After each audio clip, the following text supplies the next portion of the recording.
So thank you all for coming.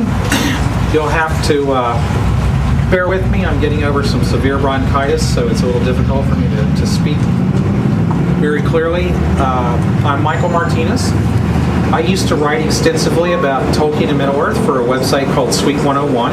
I did that for several years and was involved in online Tolkien fandom. Also did some stuff associated with the movies that Peter Jackson put out. I wrote 3 books. One was called Visualizing Middle-earth, which I brought copies here for people at MerpCon.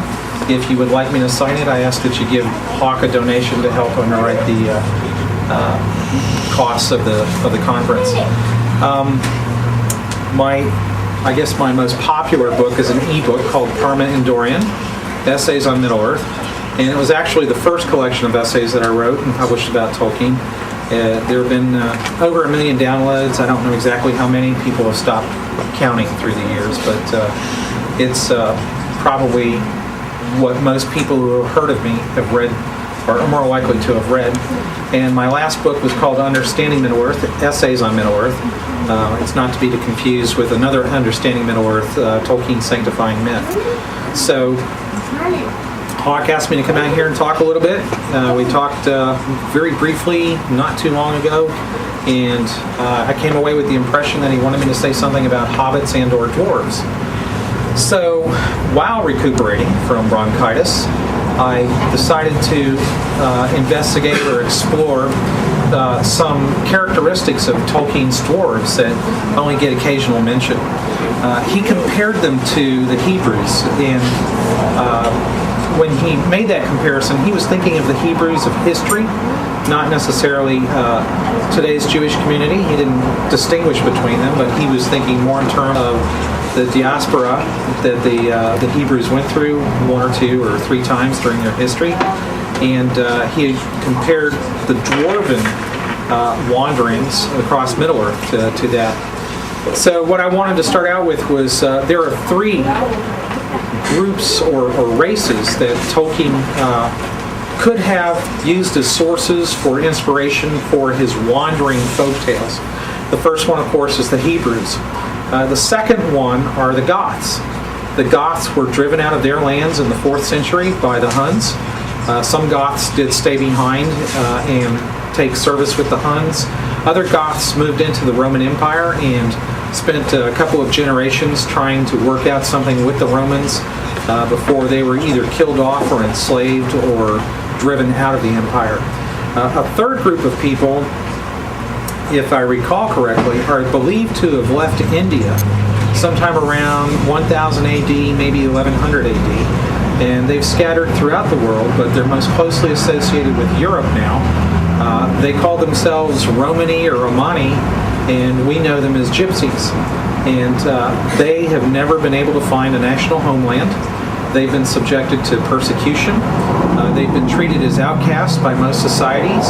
And very sadly, just a couple of weeks ago, 2 young girls, I think one was 12 and one was 13, drowned just off of a beach in Italy. And they were both from Romani families. I hope I say that close to correct. Their bodies were recovered by lifeguards, and they were laid out on the beach waiting for authorities to come take them. And all of the people on the beach just sat around and went about their business and apparently expressed no grief or concern over the tragedy that had befallen these 2 young girls.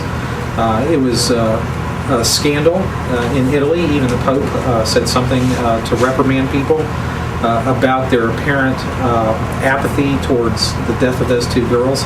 But that's an example of just how deeply entrenched hostility, or if not hostility, I guess cultural barriers can become between peoples when you have strangers, cultural or ethnic strangers from other lands living inside your own areas.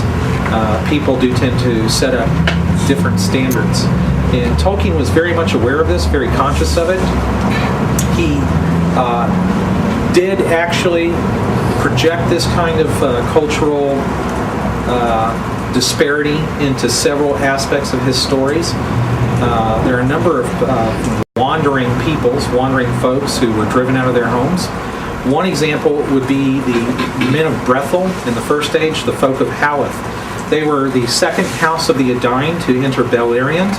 They originally settled in eastern Beleriand in the lands of the Noldoran prince Caranthir.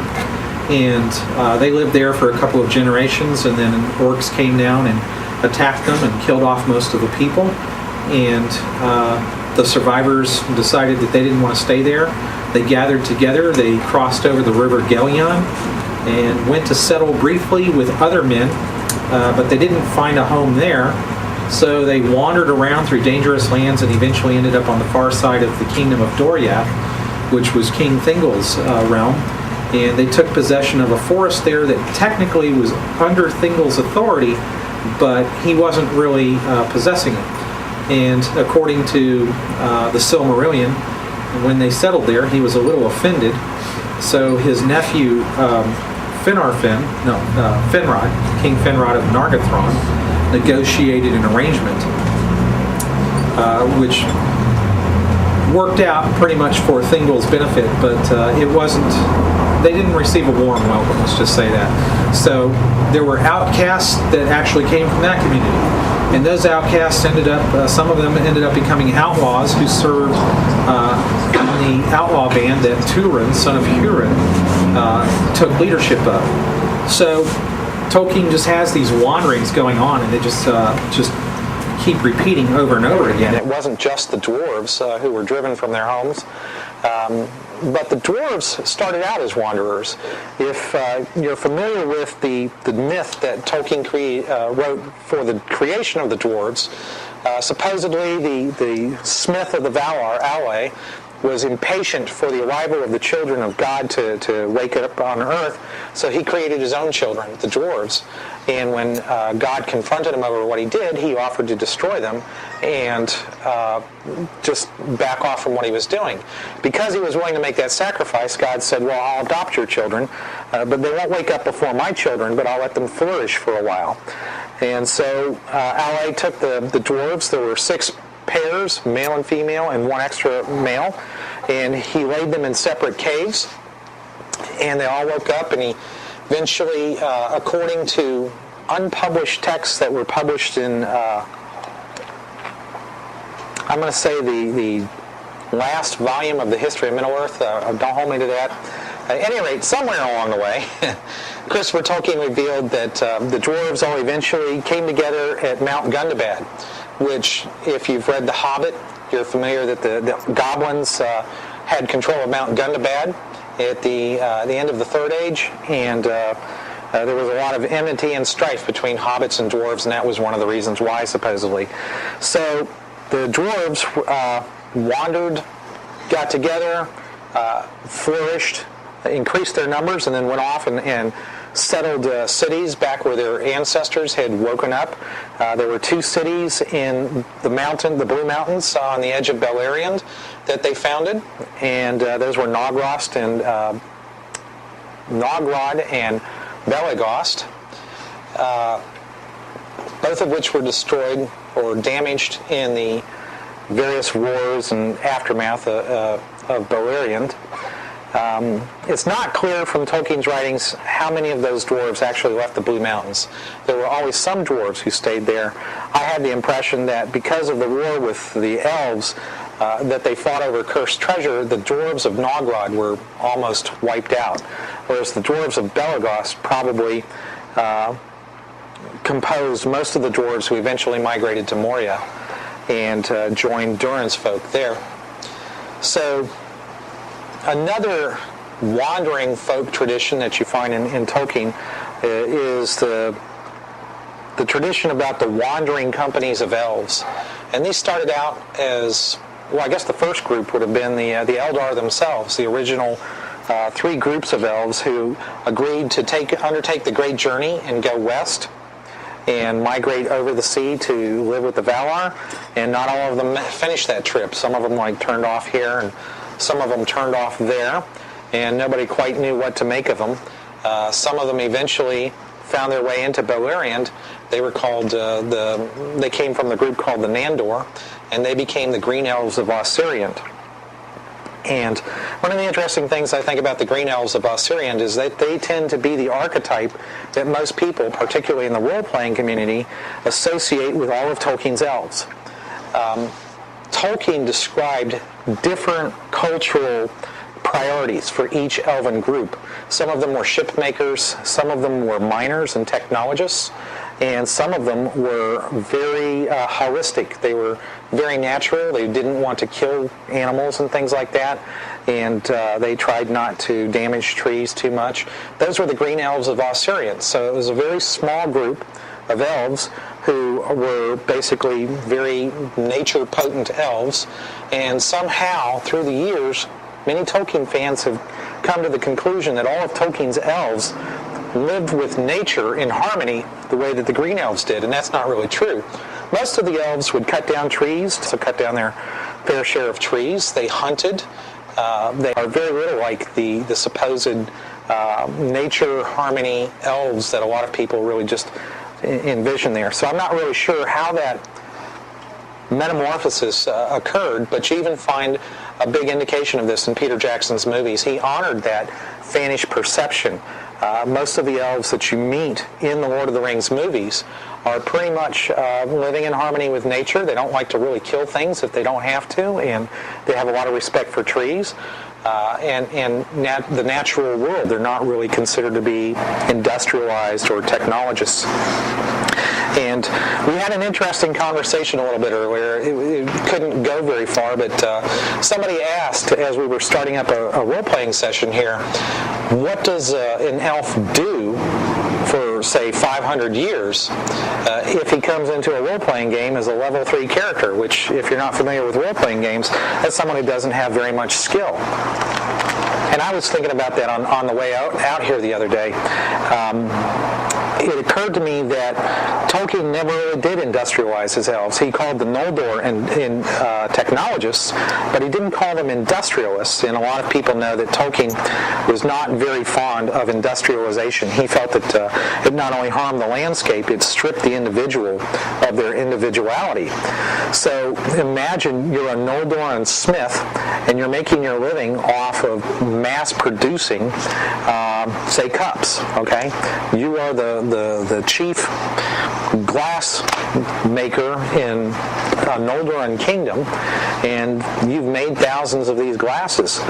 Probably no one of them is going to be the same. I mean, if I were that artistic and I had that much time to work with, I think I would eventually become so bored after mastering my skill that I would make a mold for a unique glass, create the glass, and then destroy the mold.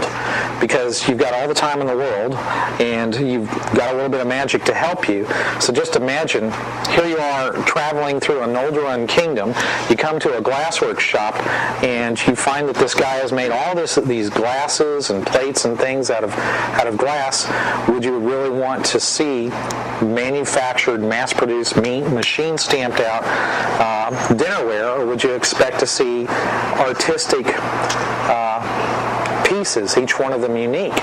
So if you broke one of these glasses, it would be gone forever. That shape would be lost. I think that might be something that Tolkien would envision for his elves, because it's just a way for them to refine their art and their skill and their passion without losing interest. I think it would become boring if you spent 500 years just making glasses the same way. So you might start out making a simple blue glass, and 500 years later you've got a glowing blue glass that sings at night and dances in the morning or something. I mean, it's just refining your skill and your individuality. Individuality was a very important thing for Tolkien. And individuality, if I can bring it back to the sense of two cultures clashing, is very important to what goes on in the conflicts between the various peoples who are wandering around the landscape and the peoples who are settled there. Tolkien tried to give an identity, an ethnic identity, to each of his groups. He didn't do it all at once. He gradually added layers of complexity to his stories and to his characters and to the fictional cultures that these characters came from. So those are my thoughts on dwarves and elves. Would anybody like to ask me to adjust my thoughts, or do you have a question? For those of you who are just watching this, I'm seeing some eyes glazed over and some people going, wow, this guy's really like out there. I've had a lot of time to think about this, you see. I've thought about this sort of stuff for years. But are there any questions at this point or anything? Or? I just love that motorcycle. Yeah, there's probably a motorcycle on that. It was a Noldor motorcycle. I've never heard a motorcycle that quite sounded that way. Can you imagine a Noldor bike gang? No two bikes would look the same. They might have a club emblem or something, but they'd all have different jackets and different colors. Those would be the dwarves. A bike gang in Indonesia. I'll tell you what, I would not want to be the cop that breaks up a bike gang fight between elves and dwarves, That's where the modern elves and dwarves might go, as biker gangs for all we know. They're wandering around the landscape. They're not really, making big kingdoms or anything. They don't really disturb most people, but a lot of people view them with distrust. Modern biker groups are in some ways outcasts or semi-outcasts from society, just like Hebrews and Goths and Gypsies have been. Do I need to... I'm fine. Okay. So I can bring it down to Middle-earth a little bit more if y'all would like. What kind of connection, if any, is there between the Green Elves and the Druidic cultures? Okay, so I've been asked what kind of connection, if any, is there between the Green Elves and the Druidic cultures. I'll try to answer that a little bit, but I'll tell you what, John Rateliff would probably be better to ask him. In reading the history of The Hobbit, I noticed that he went deeper into the Celtic traditions than Douglas Anderson did in the annotated Hobbit. I think most scholars acknowledge that there is a strong Celtic tradition or element in some of Tolkien's cultures, and the Green Elves of Osirian might actually be an expression of Tolkien's idea of what ancient Druidic peoples or groups might have been like. The Green Elves did actually try to integrate a little bit after their king was killed into Thingol's kingdom of Doriath. They were called the Guest Elves. They lived in the southeastern corner. They didn't really get along with everybody. In one layer of the Turin tradition, the elf who insults Turin supposedly comes from that group. His name was Saros. Or Saras, I'm not sure. I'm terrible at pronouncing Elvish words and names. So he was some sort of a dark elf who... Like Black Irish? What I mean is that he was dark in mood, in nature. His family apparently had become advisors to the Elven King, and he was just one of these people who had, for whatever service or years of service, had become somewhat trusted by King Thingol, who was nonetheless arrogant. He really didn't know much about men, and probably didn't trust them much. So here was a stranger in a kingdom mistreating another stranger in a kingdom. And this motif occurs often throughout Tolkien's stories. You can find it everywhere. Even in the Shire, you have groups of hobbits distrusting other groups of hobbits because they live far away and just like treat them as a little bit offish, but big family. On the other hand, the Brandybucks had left the Shire. They moved across the river to found the Buckland. And people deeper in the Shire really didn't think much of the Brandybucks. They sort of derided them. They didn't understand why the Brandybucks would use boats. And they thought that they were very strange people. even though we know that through the Brandy Buck characters we meet, they're really no different from the rest of the hobbits. It's just a cultural division had occurred, and the mainstream Shire hobbits no longer really understood their cousins in the Buckland.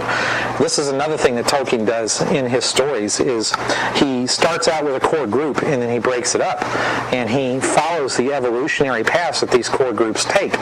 And part of what drives that process, of course, as many people are aware, is the language development. When you take groups of people and separate them, they're going to very gradually start to use words differently and form new ways of expressing ideas. That's called idiom. And Tolkien was a philologist, someone who studied language, the way it changes over time. A philologist is not simply somebody who studies language, it's somebody who studies the growth and evolution of language. So Tolkien's stories were rooted in that sense of how things grow and evolve and branch out and spread out and create differences and distinctions. So he wasn't just doing it with his languages, he was also doing it with his clans and his cultures and things like that.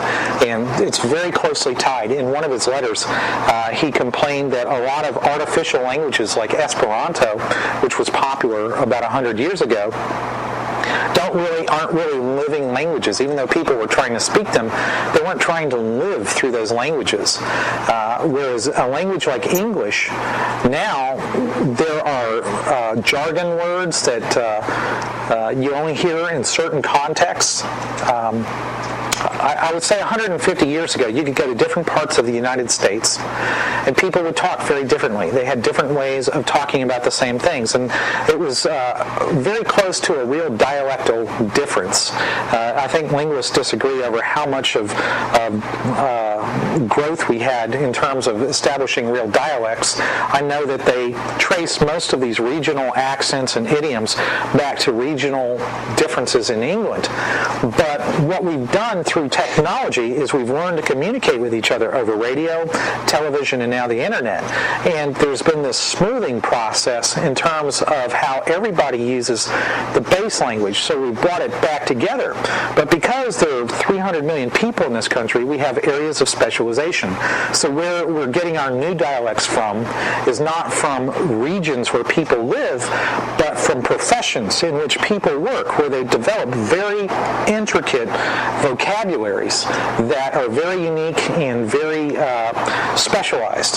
But you can have entire conversations in some of these vocabularies that other people really don't understand.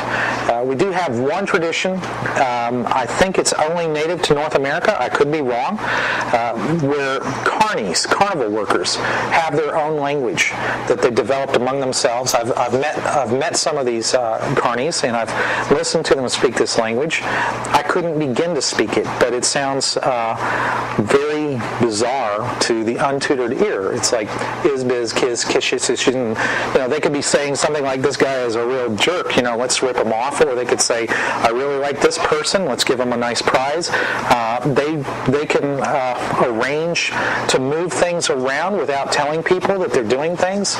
So the Carney language, I understand, is fairly robust. The last time I heard it was about 10 years ago. I was in a gas station, and a young man was walking out of the gas station. He turned to the cashier, and he said something in that language, and the cashier responded in normal English and said, well, tell your mother when you get home or something.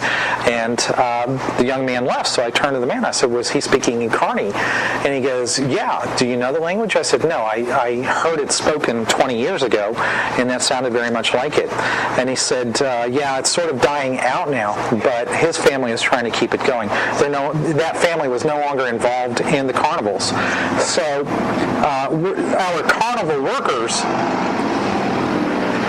Sorry, there was another Sindarin motorcycle there. Our carnival workers are not really outcasts, but they do represent a part of our society that's not really considered mainstream. And now there are families who have left the carnival circuit, and they're doing other things, but some of them are trying to retain their family traditions, the old carnival language, and who knows what else they do.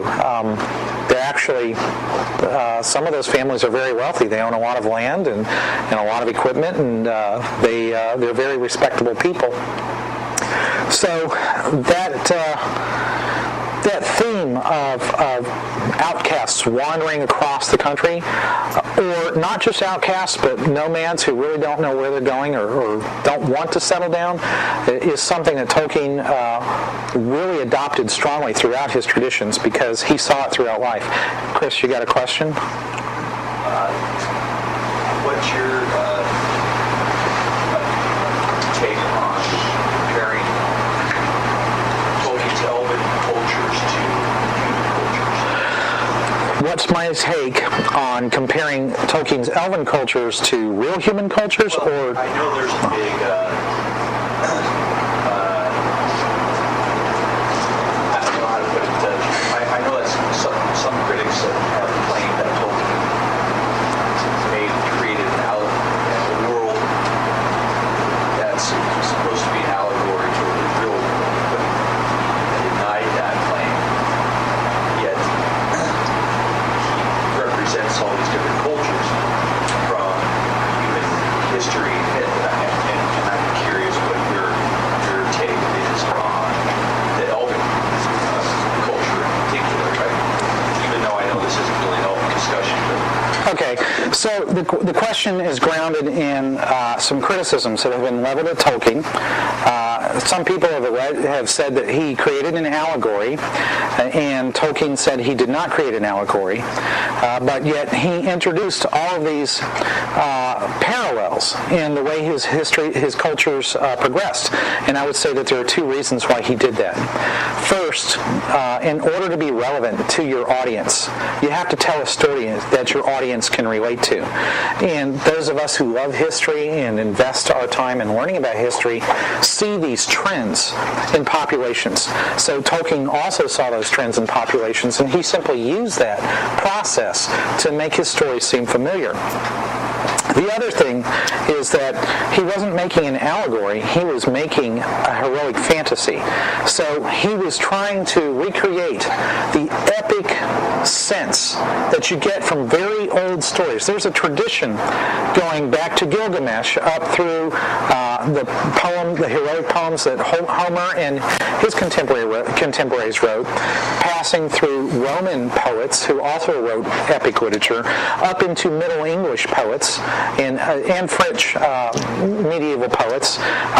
Every major culture has created these long stories about great heroes undertaking massive challenges against overwhelming odds and somehow succeeding. And Tolkien was very familiar with all the versions of poems that medieval Tolkien scholars have uncovered as being influencing him. It's called King Alexander, or Alessander. And if I recall correctly, it was composed probably in the 13th century. It's a Middle English poem that retells the story of Alexander the Great. Another story that appears to have influenced Tolkien is called The Fall of Troy, which was a Roman poem based on the epic cycle that ancient Greek poets had created. All that we have left of the epic cycle are just fragments and two poems from Homer. But the epic cycle was written over about 200 years. It was mentioned in many ancient texts, and it documented the entire story of the Trojan War. The Trojan War had a big impact on J.R.R. Tolkien's writing.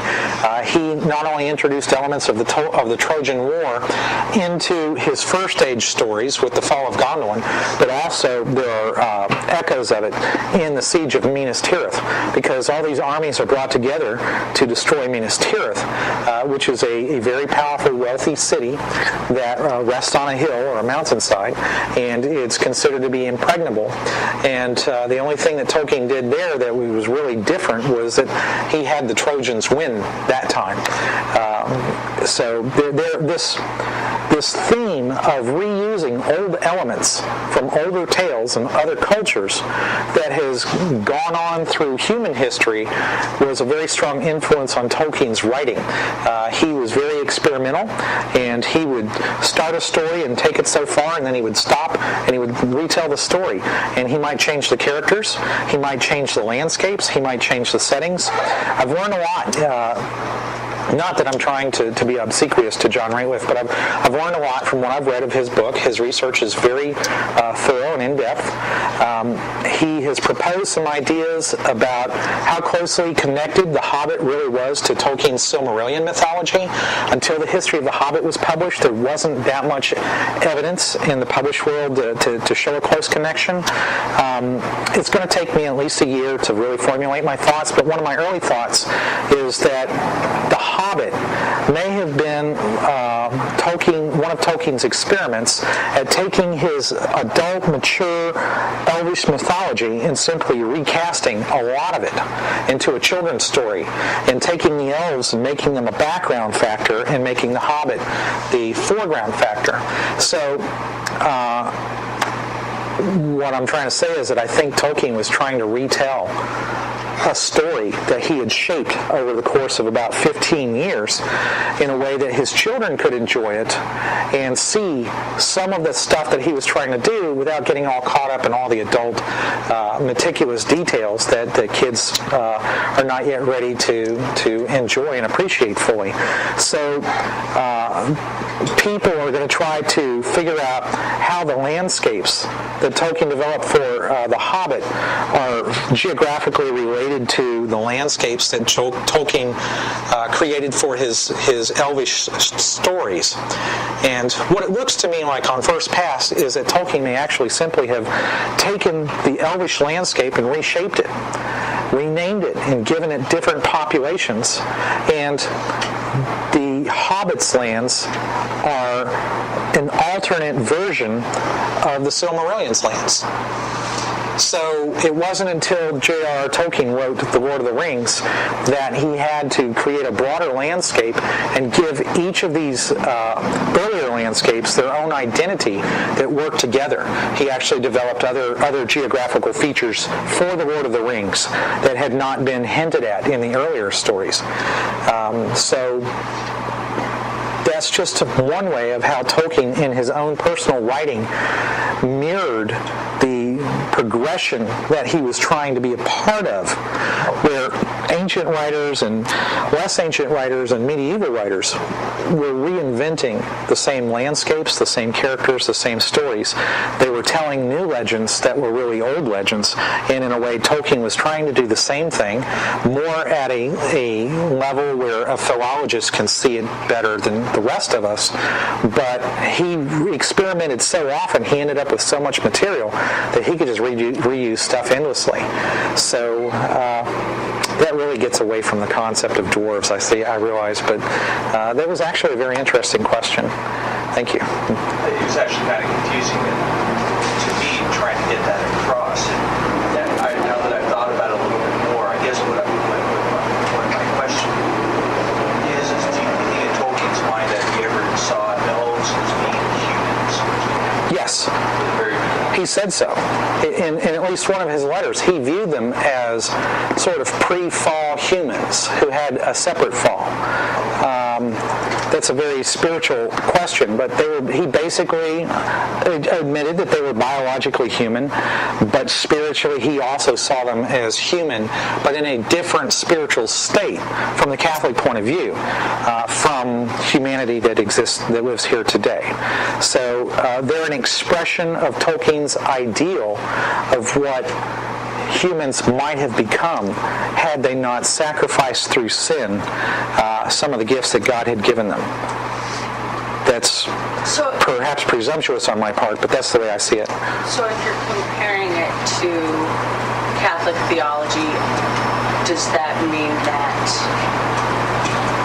elves are equivalent with angels prior to the fall, or equivalent with humans before the snake and the apple? If you're looking at Catholic theology, Tolkien would have seen the elves as humans before the snake in the Garden of Eden. So I don't remember all the details. He didn't say very much on the subject, but he did say that they were pretty much intended to be more or less like us, humans, but who took a different branch, spiritually, idealistically.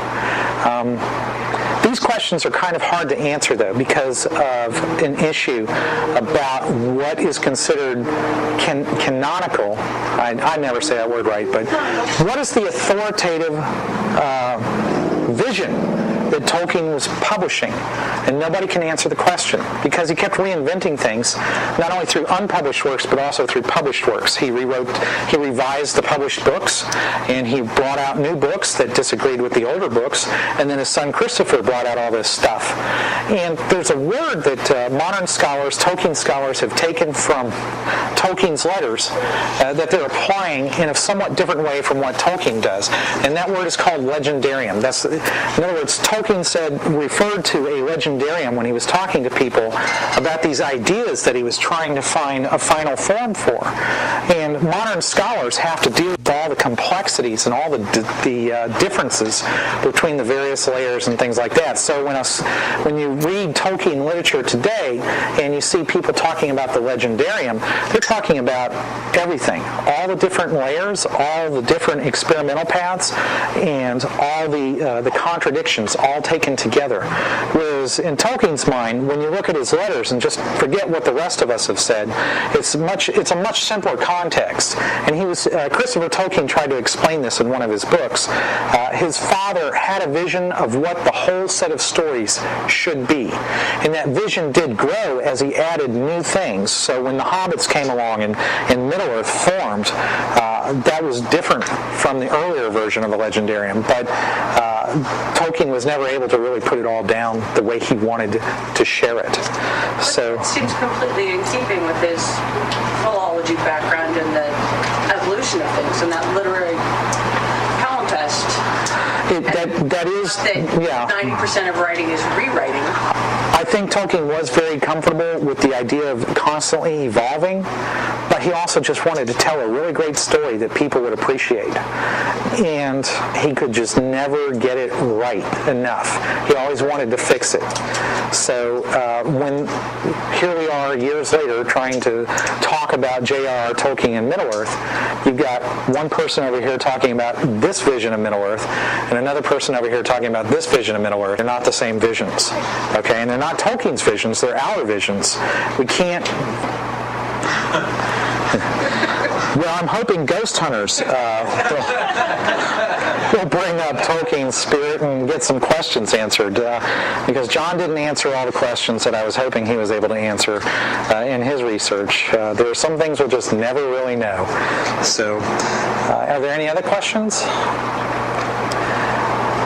Okay, I see some of the younger members of the audience are maybe a little bit bemused by what I'm talking about. Would you guys like to ask some questions at all or anything? About dwarves?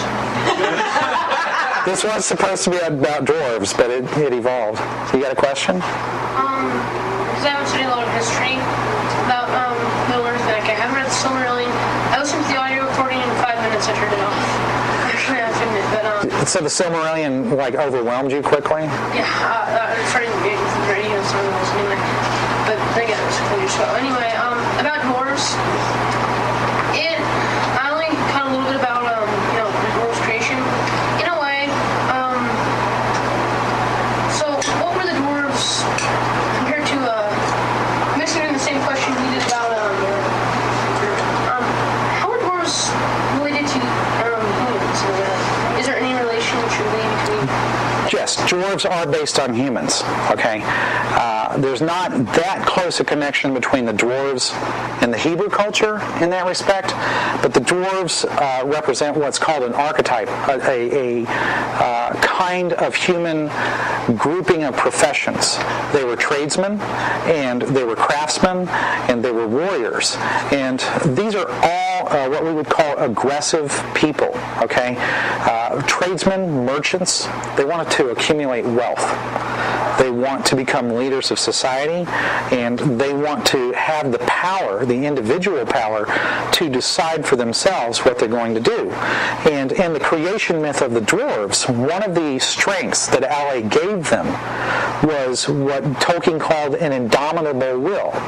And the reason why he did this was there was this Dark Lord who was ruling most of Middle-earth, and he was enslaving people. And Morgoth, yeah. So one of the things that Morgoth did was he would mentally just beat you down and mentally enslave you. And LA didn't want that to happen with the dwarves.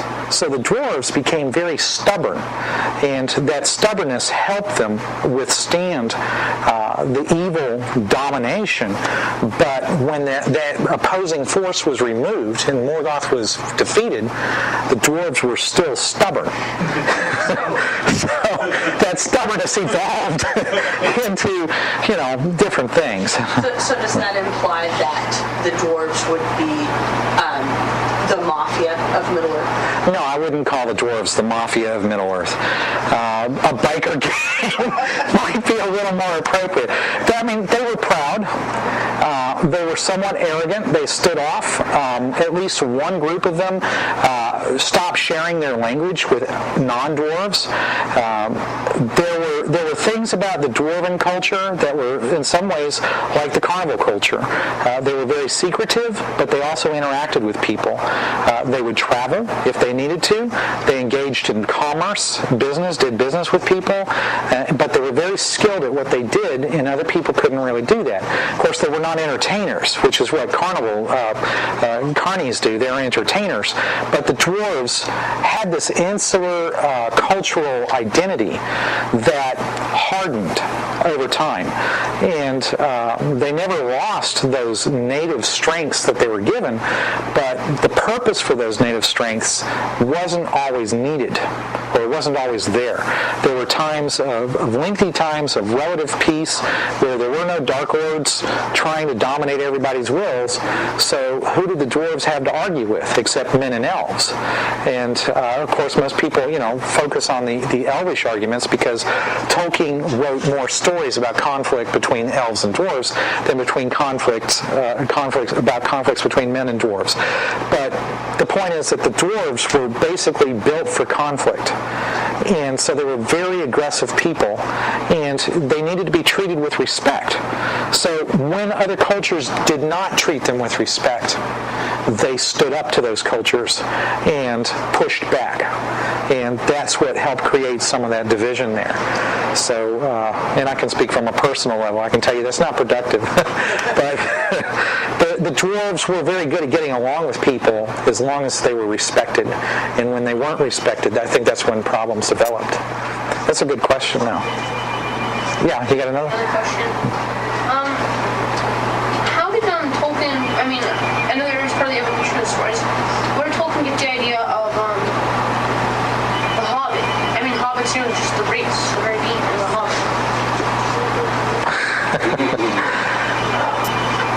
I'm going to tell you what somebody told me when I was first trying to start to write literature. Hobbits are a warm fuzzy. A warm fuzzy is something that the reader will attach to emotionally and become engaged with. You want the warm fuzzy to win. So he was entertaining his kids, his 3 sons, and he just wanted to tell stories about heroes and monsters and things like that, but he wanted his kids to appreciate, to engage emotionally with the hero. And I think what really happened was that when he created this story, he just found a character very much like himself that his sons could relate to. Because he's a warm fuzzy, and that's a very that's a concept I'm not qualified to really teach. But there's a whole book about warm fuzzies and cold pickles. Yeah, there are people who teach literature who could explain the whole warm fuzzy concept much better than me. But basically, I think that's what Tolkien did with The Hobbit, was he wanted something that his children would love and enjoy and want to see that Hobbit succeed and grow. And that's not talking down to kids, that's just projecting himself, his emotional rapport with his children through a character. And I think that's why The Hobbit, this works with adults too, okay? It's not just about kids. This works with any reading audience of any reading age.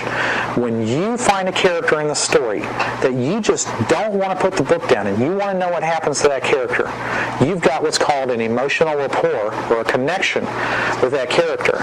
And Tolkien built that in The Hobbit by projecting himself through The Hobbit. And he admitted to that in various ways throughout his life. He called himself a hobbit. And writers do this all the time. They put some part of themselves into each of their characters.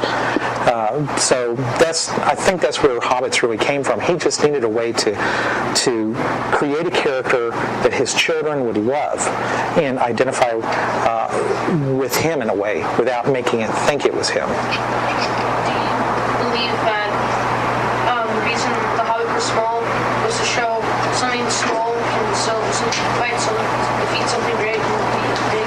That's part of it, but I think another reason is that because the stories were told for the children, for his sons, they could identify better with a 3-foot-tall hobbit than with a 6-foot-tall man, okay?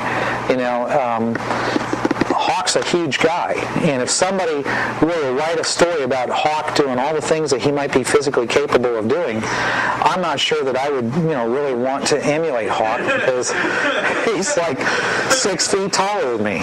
So I could connect better with a character who's my height, and I think that's why hobbits were short. Chris? So I had a couple questions. One is, how did the Balrog get to Moria? Moria? Yeah. How did the Balrog get to Moria? Yeah, how did it get there? And the second question is, why did the dwarves help Arnor when Angmar... Overran. Okay. All right, so there's two questions. One is, how did the Balrog get to Moria? And the second question is, why did the dwarves not help when the kingdom of Angmar overran the kingdom of Arnor? Okay? First of all, I don't really know the answer to either question. Nobody does. I can speculate for you. And I will speculate that the Balrog, throughout its long service to Morgoth, had probably found those caverns deep under Moria.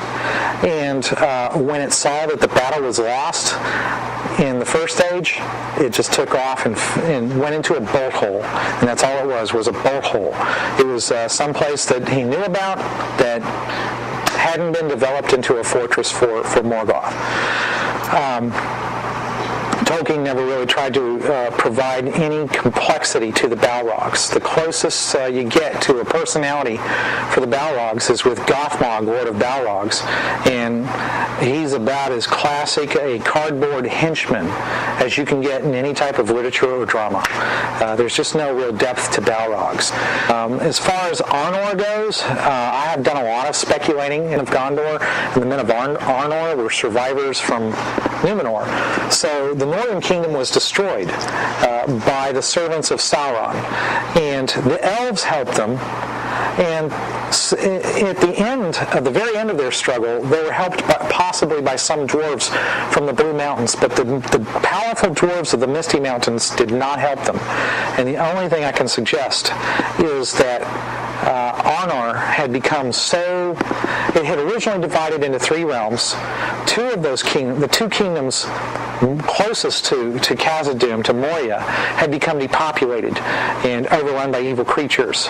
And at the end of it, the kingdom of Arthedain, or Arnor, was just a much smaller region. So there was no real communication there. But I mean, even before that point, because there's having to travel through these mountains, trade. There are a few passages in The Lord of the Rings and elsewhere that indicate that the dwarves interacted very much with the elves of Lothlorien and probably interacted with Elrond. How much they would have interacted with the other men besides the men of the Vales of Anduin, I don't know. Tolkien just never developed anything. I would call that more a blank page that he would have written eventually if he could have gotten to it, but he didn't.